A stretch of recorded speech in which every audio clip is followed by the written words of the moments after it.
ગીર સોમનાથ વેરાવળ ગીર સોમનાથ જિલ્લા મથકે કોંગ્રેસ દ્વારા ઈડીની કાર્યવાહીના વિરોધમાં ઉગ્ર પ્રદર્શન યોજાયું। આ પ્રદર્શનમાં ભાગ લેનાર કોંગ્રેસના આગેવાનો અને કાર્યકરોને પોલીસે ડિટેઇન કર્યા હતા। ગીર સોમનાથ જિલ્લા કોંગ્રેસ પ્રમુખ પૂજાવંશની આગેવાની હેઠળ કોંગ્રેસના આગેવાનો અને કાર્યકરોએ રેયોન ફેક્ટરીથી ભાજપ જિલ્લા કાર્યાલય તરફ રેલી કાઢી હતી।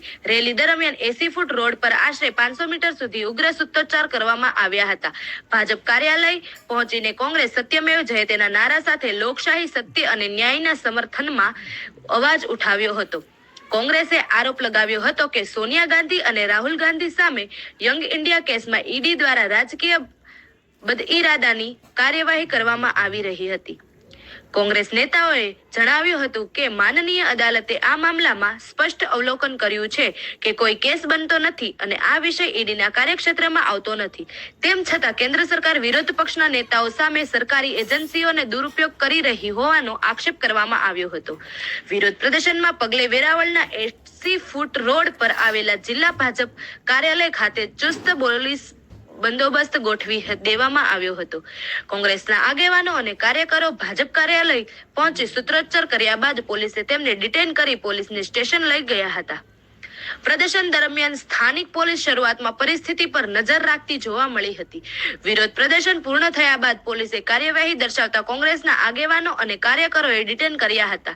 આ સમગ્ર ઘટનાને લઈને શહેરમાં ચર્ચા ચાલી રહી છે કે વિરોધ પ્રદર્શન અને પોલીસ કાર્યવાહી પૂર્વ આયોજન મુજબ શાંતિપૂર્ણ રીતે પૂર્ણ થાય તેવો સંકલન ભર્યો અભિગમ અપનાવવામાં આવ્યો હતો।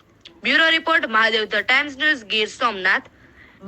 ભાજપ સરકાર દ્વારા વિરોધ પક્ષના નેતાઓની સામે ઈડીના નામે અને ઈડીને આગળ કરીને નેશનલ હેરાલ્ડ કેસની અંદર સોનિયા ગાંધી અને રાહુલ ગાંધીની વિરુદ્ધની અંદર 6 વર્ષથી જે કેસ કરી અને વિપક્ષના નેતાઓને માનસિક રીતે હેરાન પરેશાન કરવા માટે ઈડીનો જે ઉપયોગ કરવામાં આવ્યો અને ઈડી દ્વારા જે કેસ દાખલ કરવામાં આવ્યો એ દિલ્હીની કોર્ટે આ કેસ બનતો જ નથી, સંપૂર્ણપણે કેસને કાઢી નાખ્યો છે।